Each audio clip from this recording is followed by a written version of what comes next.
Assalamualaikum warahmatullahi wabarakatuh.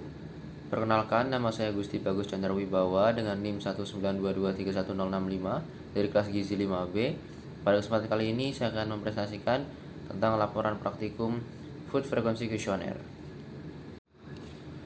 Asesmen gizi terdiri atas 4 jenis, yaitu antropometri, biokimia, klinis, dan diet. Salah satu metode asesmen diet yang telah sering digunakan adalah Food Frequency Questionnaire. FFQ bertujuan untuk mengasesmen konsumsi untuk beberapa kelompok-kelompok makanan dalam jangka waktu tertentu. FFQ adalah metode survei paling efisien dalam hal waktu dan biaya untuk survei konsumsi jangka panjang. Kemudian FFQ dapat dibuat dalam bentuk kualitatif maupun kuantitatif, tergantung apakah dalam kuesioner tersebut menganalisis porsi makan atau tidak. Mahasiswa gizi sebagai calon gizi perlu memahami tahapan-tahapan dalam melakukan Food Frequency Questionnaire. Salah satu bentuk latihan dapat dilakukan adalah membagi mahasiswa dalam kelompok dan mewawancarai pasangan dalam kelompoknya.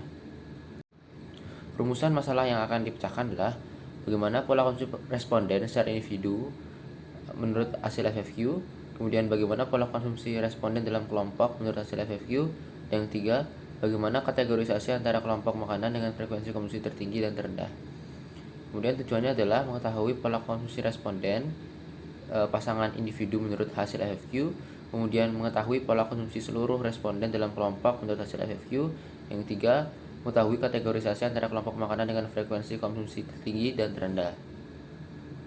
Untuk kelompok makanan ada 59 kelompok dengan masing-masing kode dari C1 sampai C509.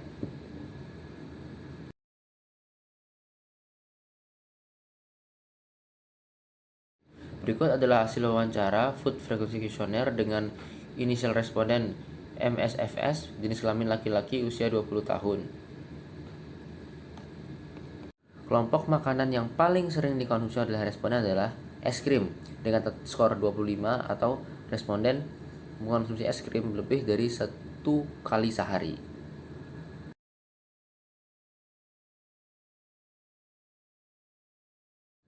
Total skor yang didapat oleh responden MSFS adalah 340 dengan rata-rata skor per kelompok makanan adalah 4,79. Kelompok makanan yang paling sering dikonsumsi oleh responden adalah es krim dengan skor 25, atau responden mengonsumsi es krim lebih dari 1 kali sehari. Berikut adalah hasil Food Frequency Questionnaire pada seluruh anggota kelompok yang berjumlah 17 orang.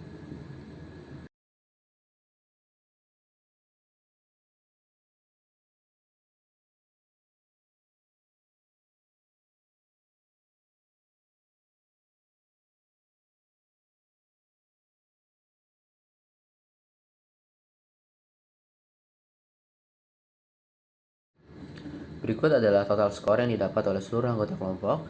Rata-rata skor FFQ dari 17 responden sendiri adalah 246,47. Nilai ini akan dijadikan ambang batas penentuan skor FFQ, apakah tiap anggota itu memiliki skor di atas rata-rata yang berarti makanannya bervariasi, atau di bawah rata-rata yang berarti pola makannya kurang bervariasi. Hasil jawaban seluruh responden menunjukkan bahwa terdapat 8 dari 17 responden memiliki pola konsumsi yang bervariasi, sementara 9 dari 17 memiliki pola konsumsi yang belum bervariasi. Responden dengan skor tertinggi adalah PSL dengan skor 350, sementara responden dengan skor terendah adalah NFR dengan skor 95. Berikut adalah analisis untuk masing-masing kelompok makanan yang dikonsumsi per kelompok. Kelompok makanan dengan skor tertinggi adalah kelompok makanan kecap dengan skor 185, sementara kelompok makanan dengan skor terendah adalah susu bubuk rendah lemak, marshmallow, dan Herbalife dengan skor 0 atau tidak ada sama sekali anggota kelompok yang mengkonsumsi makanan tersebut. Berikut disajikan tabel, diagram batang, dan diagram lingkaran yang akan menjelaskan secara mendetail pola konsumsi seluruh anggota kelompok di tiap-tiap kelompok makanan.